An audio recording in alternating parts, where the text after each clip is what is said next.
Welcome back to another edition of Zero Blog 30. Today we got some things for you. One of those things is that thing from New York whose name is Representative Santos. He's back at it again. Every time you think that this story, all the little onion peels are peeled back, oh no, my friend, a stinky little onion pit shows back up. And this time, this motherfucker's out here scamming veterans in a big, big way. Yeah, this story actually, when I read the full story from the patch on Long Island, I actually teared up a little bit because I felt so bad for this veteran. And just thinking about all the other veterans it probably happened to and other people who love their pets that he probably scammed and screwed over. Allegedly, I guess I'll throw that out there. But at first, like last episode, I was kind of laughing about the saga of George Santos because it's all so absurd, like lying about your mom dying on 9/11, pretending to be Jewish. Like it's all so bizarre that I was like, it's like an episode of Veep. Like this is just silly and absurd politics at its best. It's like Long Island, the talented Mr. Ripley. Yes, truly. Yes. I want to see a reality show with him and the Bagel Boss guy. Like get those two together. It's a joke. But this one really was not great. So this comes to us. And you did a lot of digging for this, so I'm excited to go through this information with you. Let's start from there. What do we got about old Georgie boy? Today's episode of Zero Blog 30 is also brought to you by our good friends at Simplisafe. Did you know that property crimes like burglaries and all kinds of package thefts, those porch pirates and the things like that you hear about on the news all the time, well, you could stop all that stuff or at least mitigate it with our friends at Simplisafe. Simplisafe was named the best home security system of 2022 by U.S. World Report, a third year in a row that they got that lovely award. Simplisafe is a home security with advanced sensors for every single room, door, and window in your house. They have HD security cameras inside and out so it won't look like that you're looking for the Yeti out there, and even hazard sensors that detect fires, flood, and other threats to your home. We got 24/7 professional monitoring service that costs under $1 a day and less than half the price of ADT's traditional professionally installed system. With the top-rated Simplisafe app, stay in complete control of your system anytime, anywhere, arm or disarm, unlock for a guest, access your cameras, or just adjust the system settings. Customize the perfect system for you and your home in just a few minutes at simplisafe.com/ZBT. Go today and claim a free indoor security camera plus 20% off your order with interactive monitoring. That's simplisafe.com/ZBT. There's no safe like Simplisafe. Yeah, so this comes to us from Jacqueline Sweet at the Patch, and it's just wild. So in May of 2016, Richard Osthoff was living in a tent in an abandoned chicken coop on the side of Route 9 in Howell, New Jersey, with his beloved service dog, Sapphire. A veterans charity gave him the pit mix, and again, disabled Navy veteran, honorably discharged from the Navy in 2002, clearly, truly struggling at life. He's homeless, and this dog is all he has. When Sapphire developed a life-threatening stomach tumor, Osthoff learned the surgery would cost around $3,000. A veterinary technician took Osthoff aside and told him, I know a guy who runs a pet charity who can help you. And of course, he's like, oh my God, yes, this is a miracle. This is amazing. The man who ran the charity's name was Anthony DeVolder. And as we've all come to find out, this is one of the names that George Santos has been using. Anthony DeVolder, and his pet charity was called Friends of Pets United. Anthony DeVolder, again, one of the long list of names that George Santos has been using for years before entering politics. And again, I should reiterate, like, it's become a bipartisan thing. Democrats and Republicans, like, get this guy the fuck out of here. How did this happen? The only bipartisan thing that's happened in the last decade. Yeah, so far. It's like, this guy's a piece of shit. So keep in mind, Anthony DeVolder was one of the names he was using beforehand. Osthoff and another New Jersey veteran, retired police officer Sergeant Michael Bohl, who tried to intervene to help Osthoff in 2016, said Santos closed the GoFundMe he set up for Sapphire after it raised $3,000 on social media. So it's great. Like, that's normally what you do. You raise the amount of funds and then you close the GoFundMe. Right. The only problem was Anthony DeVolder, aka George Santos, disappeared after the money was raised. He stopped answering my texts and calls, Osthoff said. He goes on Facebook in 26. He's trying to be really honest about this. He's like, I'm sorry to say we were scammed by Anthony DeVolder and Friends of Pets United through a series of bad veterinary contacts. Sapphire has not received veterinary care. Her growth is 3 to 4 times bigger than it was. She is facing euthanasia within months. And so during this time that Santos was dicking him around and using his story to raise money for himself, the tumor was getting worse and worse and worse. And clearly the vet tech was one of Santos's goonies who found people, vulnerable people like this, and used them. Like he had contacts helping him out do this too. That's terrible. And I feel like it's safe to say, I mean, $3,000 is not a ton of money. It is a lot of money, but it's not like outrageous amount. To me, the thing that makes this fucked up is the dog gets worse, man. Like, Yep. Yeah. it's not $3,000 that you're taking off the top of like an organization like Wounded Warrior that has millions and millions of dollars in their bank. This is a dude that's trying to protect the only thing in the world that he really loves at the moment. a dude Mhm. without a roof over his head who's Right. instead It's of like asking all he for- has to live for. he doesn't is want this money dog. for himself. He wants money Yeah. to save the dog. Sapphire died in January 15th, 2017. After being out of work with a broken leg for over a year, Ostaf couldn't afford the dog's euthanasia and cremation, he said, so he had to panhandle. He's panhandling on the side of the road to do this for his dog. It was one of the most degrading things I ever had to do, he remembered. Bull, the buddy, the retired police officer who was trying to help him, in 2017, he founded the nonprofit New Jersey Veterans Network. He was an acquaintance of the vet tech and knew Ostaf through his outreach work. He also shared Sapphire's GoFundMe page. So when he heard what happened, he tried to mediate and be like, this can't possibly be right. There's got to be a miscommunication. I But contacted you never think Santos. that. Like, you never would think that listening to a story or hearing a GoFundMe. Yeah. Almost all these veteran-related charities, you never ever think, oh, this is nefarious the way that. Well, Yeah. no, I think when there are certain groups, like if people are trying to help dogs or people are trying to help veterans, people just always take you at your word. Because I think the 'Cause if normal you way to don't- approach that. Well, look at the story of what's her face we talked about last year. Yeah, the woman who went to jail. She never served, and she was the president Oh, of the right. of the fucking whatever. VFW. Anyways, yeah. So this guy, his buddy, I contacted Santos and told him you're messing with a veteran and that he needed to give the money back or use it to get Ostaf another dog. He was totally uncooperative on the phone. Santos told Ostaf and Bull that he planned to use the money to help other animals.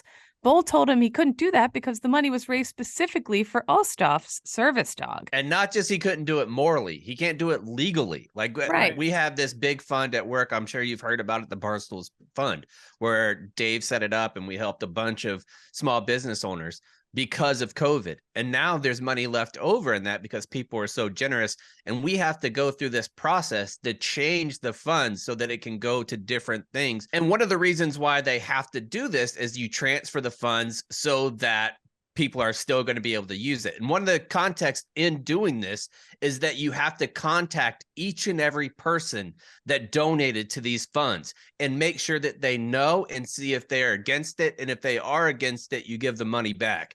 That's not typically what happens. People will say, just give it to somebody else, or you guys figure out how you want to do something. So that's why this police officer is saying it, not because it's morally wrong, because it's legally wrong.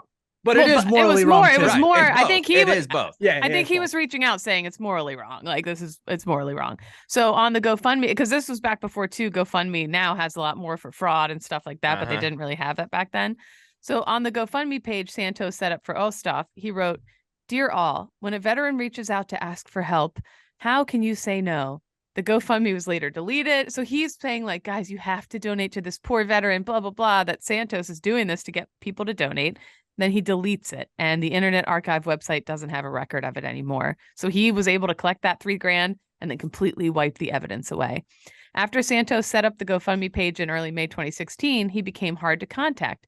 Ostaf could only get a hold of him 2 to 3 times on the phone, and he felt bad because he's like, half the donations came from my buddies, my friends and family, and now I don't know what to tell them.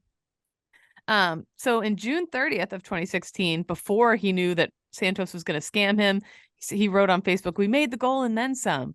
But his excitement changed to confusion when instead of scheduling the procedure, so now they have the money. Mm-hmm. Ostaf is posting, "Look how excited I am. We're going to be able to save my dog Sapphire. This is the best thing." Instead of scheduling the procedure, though, Santos tells Ostaf, "We can't use the New Jersey place you've been going to for your dog, the New Jersey veterinarian. You have to go to this place in Queens, New York that I'm connected to." That same vet tech who hooked him up with Santos in the first place drives Ostaf and Sapphire all the way to Queens. And their excuse was like, we use this place through the pet charity, and so we have credit here. It's like And cheaper I was for going to us to say do it here. that's completely normal, because a lot of these organizations, they'll have veterinarians or whoever, lawyers, whatever organization you're going through, that'll volunteer their time pro bono. So sometimes organizations like that could bring in a dog or bring in whatever and say, we're going to take them to this veterinarian because we're going to have lower costs because they're going to do it pro bono. Mm-hmm. And Ostaf says it was a tiny little, so he's like, okay, I guess he's just desperate to save his dog. He goes all the way away from his regular vet in New Jersey and goes all the way to Queens.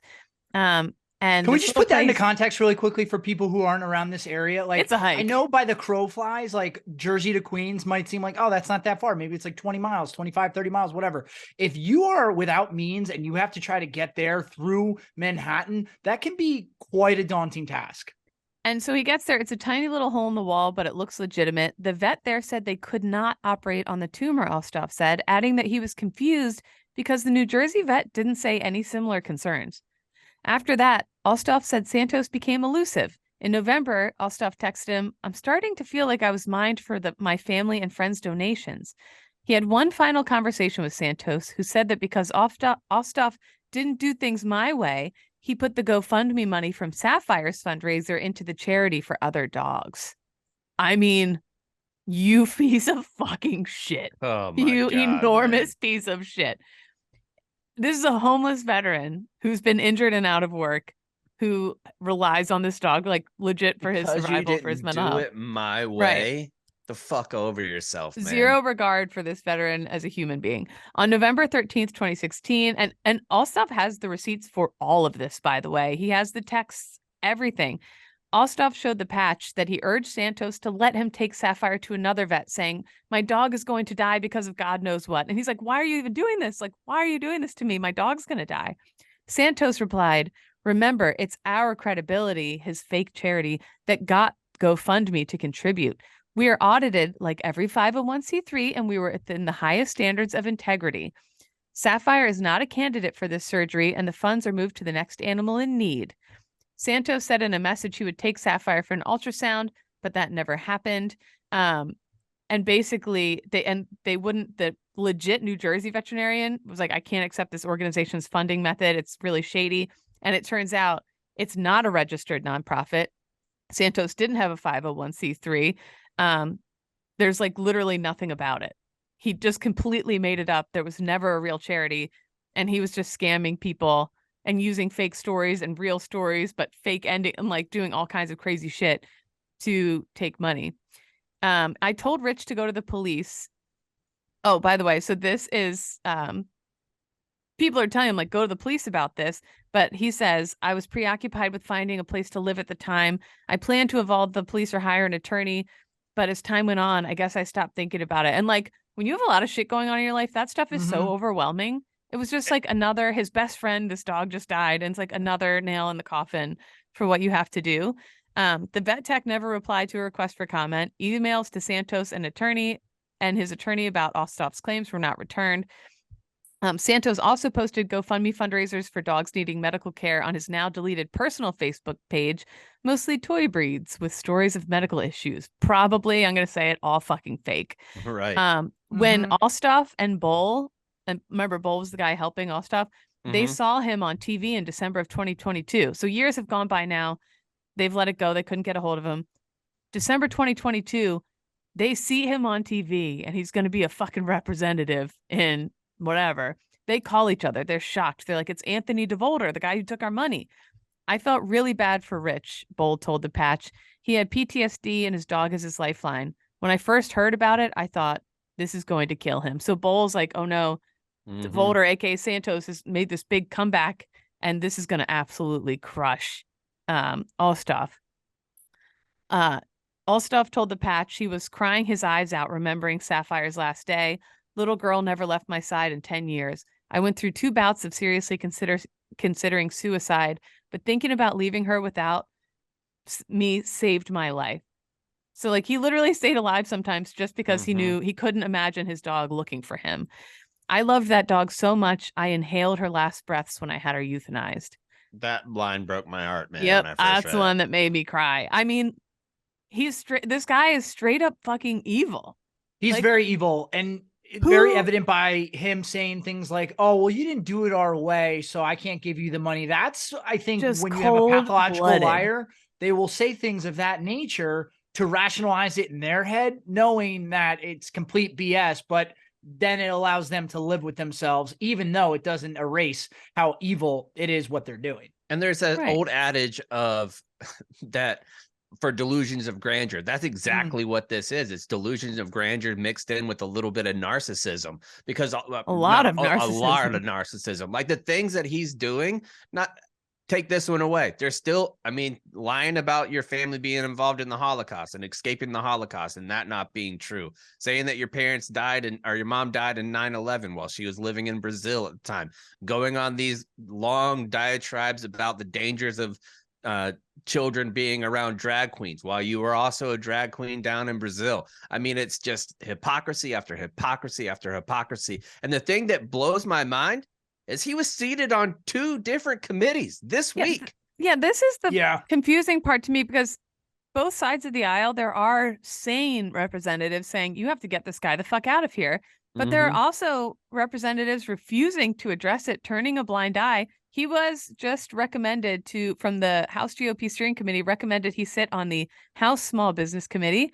Probably not great for a known scam artist and fraud. And the not House trying to. He was assigned those yesterday. Yeah. And the House Science, Space, and Technology Committee. So there's no sign he's going anywhere. Like, this is a guy who is representing veterans who has harmed them. And like, what the fuck?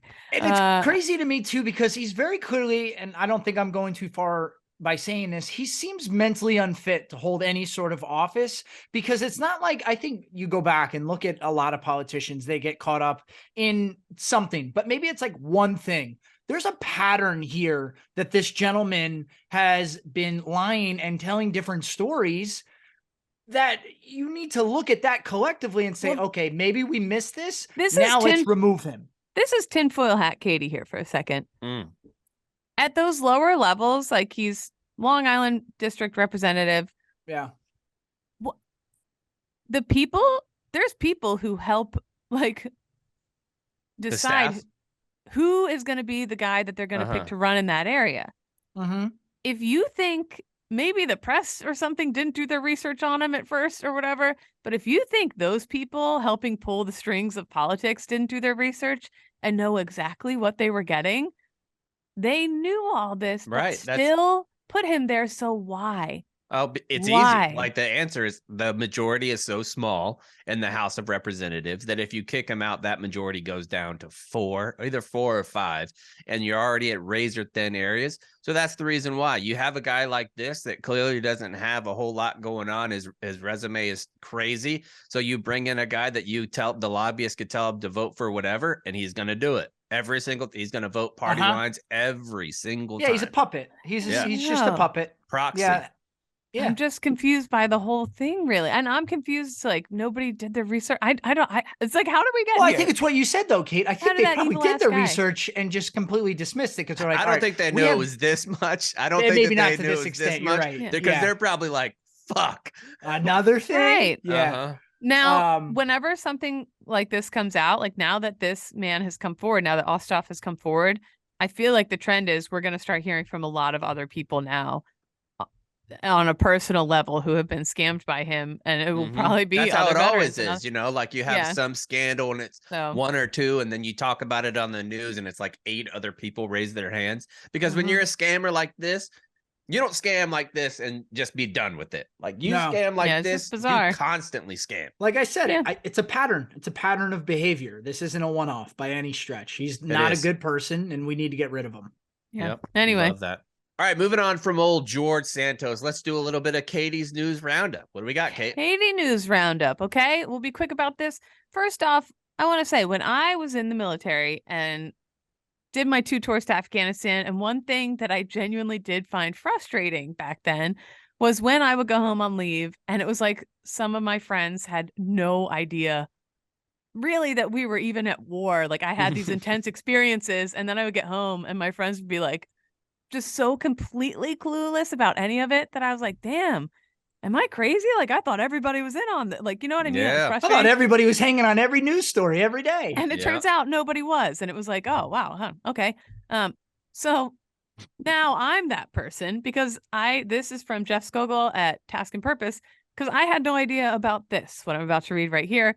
2022 stats about U.S. troops in Iraq and Syria taken to fight to ISIS, 313 missions in both countries, during which at least 686 suspected ISIS fighters were killed, including the terrorist group's former top leader.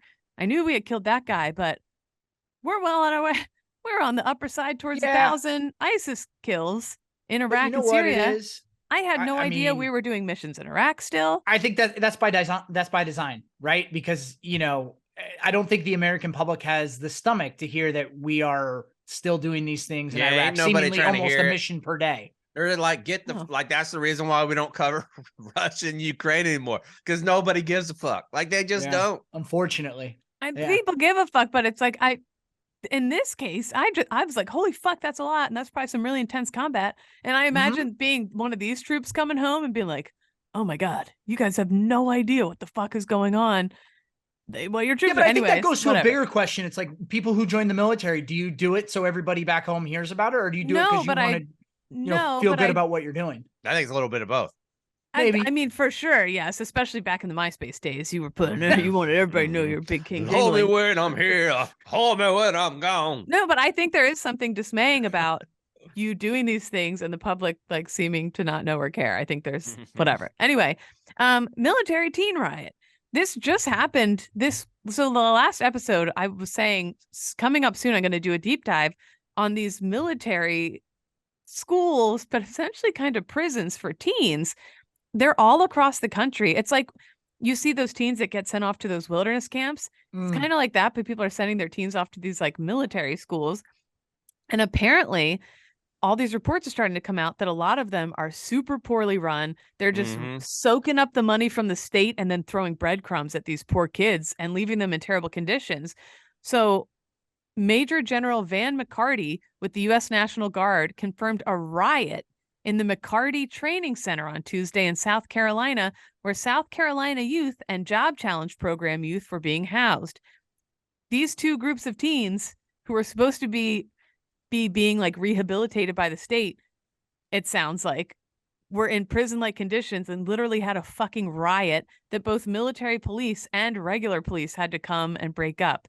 The situation is under control. Several cadets were transported to the hospital for treatment. Parents are being notified. The more I look into these, the more I'm like, holy fuck, I can't believe the general public doesn't know this is a thing that's going on. It's wild. So are these two coming different up one things, of these though? days soon.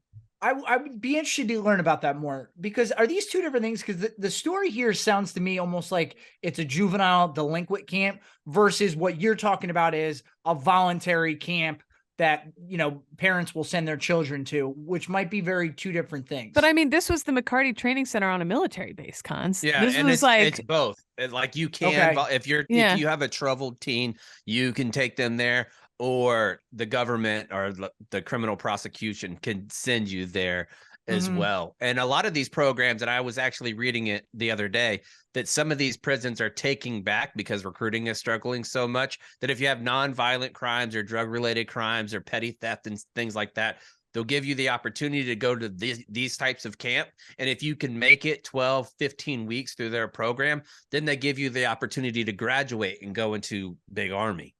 Interesting. Yeah, I wonder, are they expensive to get sent here if you're not getting sent by the state? Oh, no. I think I think it's these free, places are making a ton of money off the state is the thing. And I think they're free to the parent, not to the taxpayer. But I think they're keeping a lot of the money and leaving these kids in conditions where they end up fucking rioting. That's what they do with foster care too. Yeah. Anyway, stay tuned. Eventually, I'm going to dive deeper into that. It's going to be real sad. Yeah. It's going to be real sad, real fascinating. An Air Force nurse was convicted of groping another Air Force nurse. Air Force officer was found guilty this past Friday on charges related to groping a colleague, and he'll have to spend just over a month in jail. Major General George Arizpe. Yeah, George Arizpe. 2 episodes in 2021. The first, he's hosting a barbecue at his house. And why are we calling these episodes? It's not Seinfeld, right? Like the 2 different assaults.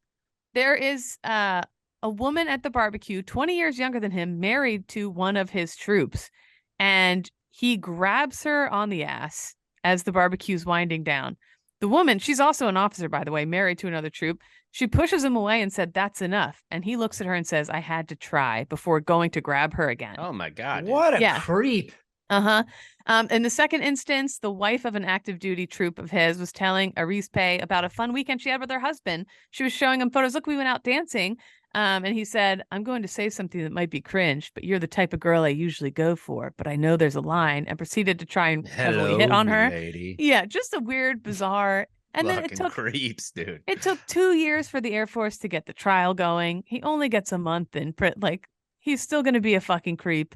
Yeah. Two things really quickly on that. Number Yeah. one, like just complete gross behavior. In no setting should you ever grab another person in any way, shape, or form on any part of their body. So that's disgusting. For him to do that to another officer, terrible. But where I think it even gets worse is the second instance, when you're in a leadership position and you have enlisted NCOs and their families over to your house. There's a weird dynamic that goes on there sometimes where you feel like you have to act a certain way because maybe you're around, the battalion commander's house or his wife or his family or whatever. So he's almost using that rank to assert this influence over her and take advantage of her, knowing like, well, I could say this because nothing's going to happen because she knows full well her husband's not going to, file a report because I outrank him. And it's really, really twisted that occurs in our military. And it's twisted that gentlemen like this exist and they need to be called to the carpet each and every time. One of my Army officer friends, she was at a Christmas party with higher ranking officers. It was like the unit party. And at the end, the guy officers were drunk, the way higher, very high ranking officers. And one of them was dressed, had like a Santa hat, and pulled in front of the other guys, pulled her down onto his lap and held her there as she tried to get away from him and was like, whatever. And she's like, it's traumatizing, man. And all these leaders that you look up to are laughing and you're like, and degrading. They have no respect for me. They have no. It's an abusive rank.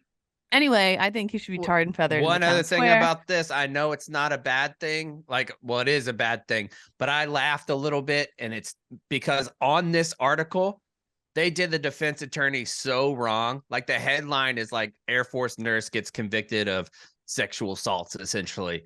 And then they have the defense attorney that's standing there in the article, and he's the only man that is in the picture. And there's a huge arrow, like base legal on is the going sign, this way. yeah. And it's like pointing directly at this guy. The headline's basically like giant pervert and it's a big arrow. And then it's the defense attorney. I opened it up and I was like, defense attorney pictured. And I was like, my God, dude. That's that's messed up. Because I was so close to blogging this and using that picture as the headline. Like, look at this pervert pointed out by the arrow. Do you see the pervert? He's pointed at right here.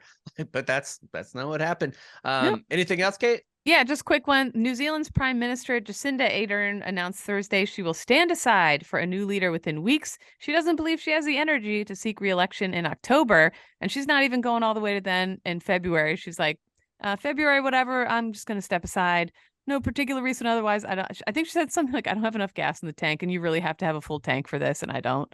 I can't do it justice. So I like that, though. Elite level of self-awareness. Yeah. Boy, if a lot of our people could do that, especially like the ones in their 90s who've been elected for like a million years. Taking a nap in the fucking West Wing right now. Yeah. Like, have a little awareness, Joe. Go over to New Zealand. You guys do it together. Just a big old step down for governments all across the world. One more thing before we close down. There is an article that came out that I absolutely loved. It was about Marines that were battling this AI that was going to be on the battlefield. And the article goes to say that they were going to see if, like, it was essentially a sniper situation where you're trying to stalk and not be detected, and sometimes you'll do it with people, and this time they were doing it with AI. And they picked some Marines to go out there, and they were trying to beat this AI. They had trained with it for about a week or two, and then they come out and they go to this training evolution. Well, the Marines noticed that some of the times the AI didn't pick up on non-normal human walking like that. So if you were just walking in a straight line, or if you were running in a straight line, the AI computers would pick you up instantly. So the Marines started doing like leapfrog, and they started doing like somersaults. They said old... two Marines somersault. So it's in the middle of a traffic circle. There's this tiny little tower that's supposed to be able to detect anyone within like a mile radius walking like a human. And the Marines were tasked with they had to get to that traffic circle and like touch it to win the game. And so two Marines somersaulted 300 meters and never got detected. That's a long way to somersault. It is. Yeah, and this was the best one. Two hid underneath a cardboard box together. You could hear them giggling the whole time, and they giggled the whole way in the box up to touch the thing. One guy, my favorite, field stripped a fir tree and walked inside a fir tree, like a fir tree. You can see a smile. That's about all you see. But yeah, so somersaulting, hiding in boxes, whatever, and all the Marines were like absolutely fucking tickled to trick this machine and get past it. And to me, that's the beauty of Marines. Yeah. Right there, in a nutshell. That's the best part though too, because like I feel like if you took like 8 of the smartest people from like MIT and they're like, come up with a way to beat this, and they might not be able to come up with a way, but like you give the 8 Marines and they're like, yeah, no problem, we got this. Yeah, Let's do somersaults for 3 football fields. And the comments on it were very fun. And one of the parts that made me laugh is there was a quote tweet that was like, "This is not what we want our Marines to do," and I was like, yeah, it is. That's exactly what we want them to do. We want our Marines to do is that right there. We need them to do it. We love it for them to do it. All right, let's move on to some save rounds and alibis. Catherine, today we will start with you, my friend. Yeah, well, I'm so glad because my son took a huge dumper on our coffee table this morning. That's that. It was hysterical. Sorry. Yeah. I let him air out a little bit. He's in his pajamas and a diaper all night. What you're supposed to do, you're supposed to let it breathe. You do. You're supposed to let him breathe a little. So I always give him time to run around in the nude for a hot minute. And he climbs on he climbs on everything, and I don't care. It's like there's no Pat's use. fucking nude in there and Pat's nude, around. running around, climbing on coffee tables. The whole squad. But he was playing. We have these little pebbles in this fake plant that he likes to play with. So he was like doing the squat on the coffee table, playing with the pebbles. And the way the lamplight was hitting him, I was like, oh, he looks so cute right now. So I took this really cute little photo of him, just like being a little kid, being silly. And I go to text the photo to my parents, be like, look how cute he is this morning. I turn back around and there's an enormous, I sent the photo of the poop to you guys, an enormous log of turd on the coffee table. And he was like 15 feet away, standing behind another table, like just watching to see like what he knew. He knew. Yeah, it was the potty. It was so big though too. It almost looked fake. That's how big. I know. It looked like one of those fake dollar store poops. Yeah. Yes. Yeah, there was a whole nugget stuff at the top of it. So that's my no save rounds. Really, it was just an exciting morning over here. That's just funny. And Cash actually said his first sentence after he did it. He looked over it and Kate was like, "Gotcha, bitch." Yeah, he got me good. He got my goose. That was not fun to clean up. So that's on me. If you come over to my house, use a coaster. You don't want to set things directly on that table. All right, Cons, what about you, my friend? Oh, well, keeping along that same theme of trash, Kate, did I see you digging through the trash yesterday? Is that correct? Yes, I threw out my adult braces by accident and I had to dig through the trash. Mauled 3 different trash cans. Adult braces is one of my favorite things. You constantly call them adult braces. Yeah. People are always like, don't you mean just Invisalign? I'm like, you're also a nerd if you have them. We're both wearing adult braces. I do have one more thing really quick too. The VFW and Gladwin that so many of you donated to after they flooded, and that Dave did a huge donation to, they're having their soft opening. If you're listening on this Friday. And so they invited ZBT. I'm going to try and make it.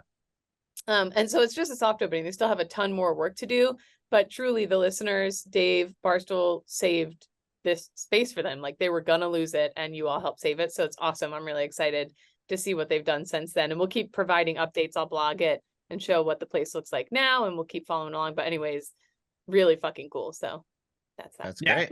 So yeah, you're heading down there also too. Big game this weekend. I live in a house divided. I live with a massive Eagles fan. Like you guys think I'm animated during sports games, specifically Army games. I don't hold a candle to the way Alex reacts during Eagles games. I promise you. True. Oh, I need to. I'll send you videos. I can see it. Well, yeah, send me videos. I'll send you videos. I need to go to a game with Alex because I've been to games with you and it's terrible. Bro, she's into it. She is into it. But I'm a Giants fan, so we're looking forward to that on Saturday night. You're a casual Giants fan though, right? I'm not. I will say I am not on the level that she is with the Eagles. I'm not on the same level as I am Because with I'll Army. say it, you're a classier guy, and Giants are garbage people. Yeah, but that, like I grew up with the Giants. I grew up going to Giant games. I've always said, like, I don't think it's mentally smart for me to put my whole emotions into more than one team. So I just, I don't live and die with the Giants, but I am a Giants fan. I do root for them. But I also prefer a happy household. So we'll see how that goes. And then before you continue, I need people to go to the YouTube, because if you didn't, Kate just put in her adult braces mid-con sentence and wanted people not to know. Go on the YouTube so you can check out Kate putting in her adult braces. It's if you're into that kind of thing, yeah, it's pretty if hot. you are. You should put that. I bet that's a kink on OnlyFans. OnlyFans, yeah. Adult just braces taking them section. in and out. Yeah, absolutely. And then lastly, pull them out of my bra. This week is as trainer I'm sure bracelets. most people know, is the World Economic Forum in Davos. You guys are tracking that? Oh, of course. Been long time. Schoolies. Oh, brick by brick Davos, Yeah. But I mean, just what an all-time that I just wanted to present this to say, I think it's the all-time best boondoggle, because you have all the wealthiest people in the world coming up with a reason to go talk, and basically they just want to go to a gorgeous town in Switzerland. But I saw a stat the other day that really kind of blew my mind in terms of the scope of who's there. This is the most officer shit ever, by the way. The financial forums. It is fascinating. Me and Kate talking about poop and braces, and Con's just like, oh, in Munich. Actually, I've been tracking it too, because ladies, you can make big bucks, and gentlemen, I'm sure gentlemen too make a big buck. With your bussy, Prostitution, it's a great time to be a bussy in that area. Yeah. But anyway, listen to this list of attendees, okay? 116 billionaires, 52 heads of state, 600 CEOs, 56 finance ministers, 19 central bank governors, 30 trade ministers, 35 foreign ministers, and 16 American politicians. And a partridge in a pear tree. So pretty much the root cause of every problem in the world is centralized right now in a little area. But the prostituting you is could say that. Yeah. Redistribute the wealth right there. Yeah. It just seems like they don't need a reason to all get together, but they parade around like they do. I just think it's fascinating. Anyway, I bet that's those folks are just going around like the cock of the walk, just peacocking all over the place. I bet the pier that they're like docking their super yachts at would be a nightmare of ego. Yeah. Good. All right, my saved around here. We talked about dildos and butt plugs at Walgreens. We got a little follow-up. One of the listeners, I won't say her name. I don't know if she wants this news out there about her grandma, but here we go. Y'all, Walgreens has been slanging dicks and butt plugs and vibrators to the olds for a long, long time. Yes. Terrible, but hilarious family anecdote. My grandmother passed away in 2019. Upon her passing, some of her cherished Christmas decorations were sent back to Boston from Florida. My mom, dad, brother, brother-in-law, husband, aunt, and I were in the kitchen looking at the Santa collection in the storage bin. When, what to our wondering eyes appears? A purple satin bag with a little vibrator for Graham in it. We all knew what was in it, but my mom refused to acknowledge it, or that it was from her mother. She died of secondhand embarrassment, and lo and behold, she brought that little ditty at her beloved Walgreens down in Punta Gorda, Florida. Walgreens do be looking out for the olds. Every year now and then, there's a text from friends who knows the story, asking if the dildo Santas are up for Christmas yet. I was laughing so hard at your story today. P.S. We figured out where it was from because my mom refused to admit it, so we Googled the name on the bag in Viola. Walgreens it was. Yep. Yep. Just perfect, man. Those sneaky dildos. I mean, and people forget. We act like old people aren't people. They're really horny too. I mean, the highest concentration of sexually transmitted diseases in the country is at nursing homes, because people just go in there, fuck. That's basically all you do at a Walgreens at all. Don't Google that. We don't know if that's true, but it could be. People are finger blasting themselves in the drive-through, picking up that's their the show. antidepressant. Thank you. Sound the retreat.